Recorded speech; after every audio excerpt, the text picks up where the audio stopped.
Well, here we are in the dungeon. I'm joined by special effects makeup artist Shannon Burla. Welcome. Thank you. Shannon, tell me something. A nice girl like you, how did you get into making scary things like this?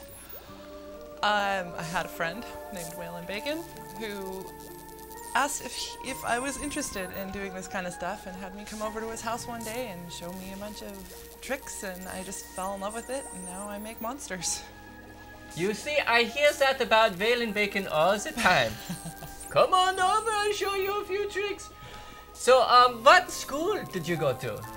I went to Tom Savini's school. Tom Savini?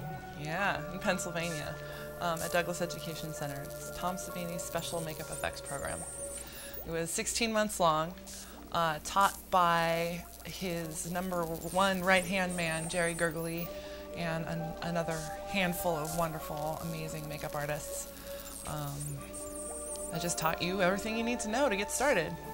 So knowing now what you didn't know then, but you do know now, is it worth the money to go to a professional school like that?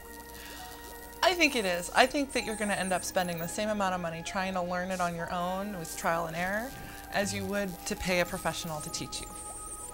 And fewer fires to put out in the kitchen. Right. And yes, that's and you have someone there to answer your questions, which is the problem I was running into trying to learn on my own. So what is your favorite thing to do in makeup effects? I would say my very favorite things would be sculpting and painting. I really enjoy being on set too. So. And what is your least favorite thing? Mold making.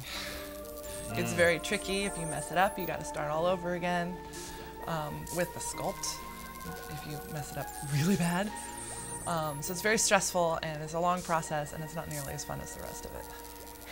Well, as you can see, we do a lot of mold making around here as well. So, who are your major influences?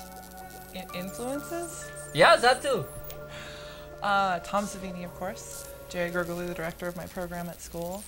V. Neal, who did the makeup on Beetlejuice and is one of the most famous female special effects makeup artists, which is kind of rare.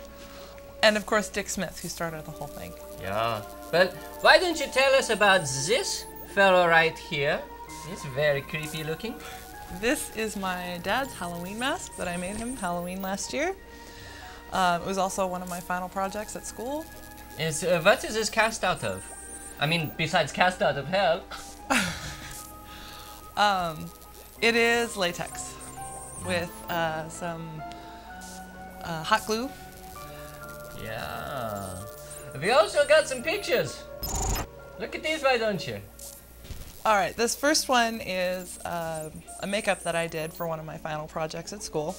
It's an orc mixed with a werewolf kind of crazy thing.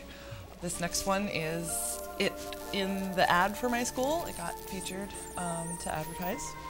And then of course there's pictures from the last movie that I worked on, which is called The Men of the Tree. This here is Kitty Swink with Dick Smith's stretch and stipple applied to her face to look older. And Larry, who was also in the movie, and he was also in things like The Crazies and Deadwood stuff, so it was really fun to work with him. And then we've got Poster Boy, which I worked on with Waylon Bacon. This is the jawless appliance that we did. Make him look like he's missing his jaw, of course. So, what are you working on now? What's your future plans and stuff? Right now, I am working on getting my website and my PR stuff together. Trying to get a shop together here in the Bay Area. Trying to avoid the whole LA thing if possible. Although I would like to work on some bigger films if they come up. Well, that's a good thing about the Bay Area. Plenty of open space. Lots of closed shops all over. Wow, that's very encouraging. So how can people get in touch with you? Well, my website is currently under construction, so you can reach me at www.wix.com/s_Burla/SHB. Everybody got that? You're gonna have to watch the show twice to get that address. But thank you for coming in. Thank you. You may go!